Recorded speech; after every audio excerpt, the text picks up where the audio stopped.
I'm Team PETA, but I'm also Team PETA deserves better, you know? The dystopian YA novel blueprint herself, The Hunger Games is one of the best-selling book series of all time, and for many of us, it was our first experience with the concept of social revolution. Suzanne Collins was really following in the footsteps of, like, The Wizard of Oz, Matilda, and other children's books in which the real enemy is just the government and people in power. Because, let's be honest here. But the dynamics at play here, like Katniss becoming a reluctant figurehead for the revolution, President Snow's weird obsession with strong and powerful women, the twist ending where Suzanne teaches us that just because somebody overthrows an authoritarian regime doesn't necessarily mean that they're gonna replace it with something that much better in its place. Such complexity and just good writing. What interests me the most about The Hunger Games in this current moment is Katniss as a symbol of the revolution and how intensely she rejects it. She breaks the Hunger Games not once, but twice. Not because she wants the notoriety, but because she doesn't. She just wants to be free, and she's not afraid to get her hands dirty to do it. And I think the plot manages to stay pretty realistic about how all of these elements of revolution operate. The state repression, the parasocial worshipping of leaders, the violent entertainment as a form of propaganda on both sides. Perhaps the most unrealistic part is that a woman in entertainment is critical of the government and all of these flashy spotlight moments, and is just universally loved for it. It's not even like support for her was split between rich people in the Capitol and everyone else in Panem. Like, everyone loved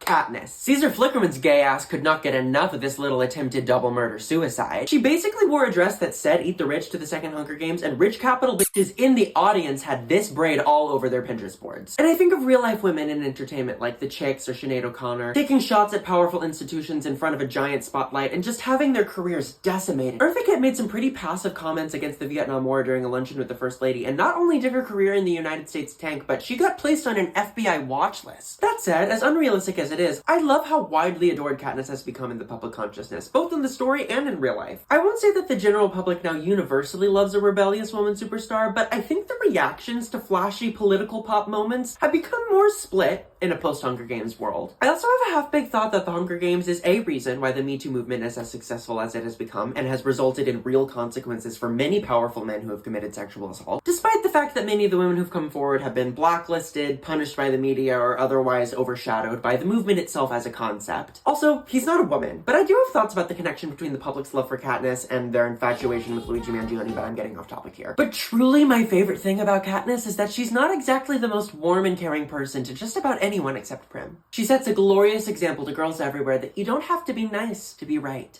Which brings me back to my initial point about PETA deserving better. Do I think she treats him like hot garbage? Yes. Do I understand why she feels forced into that relationship by external factors? Yes.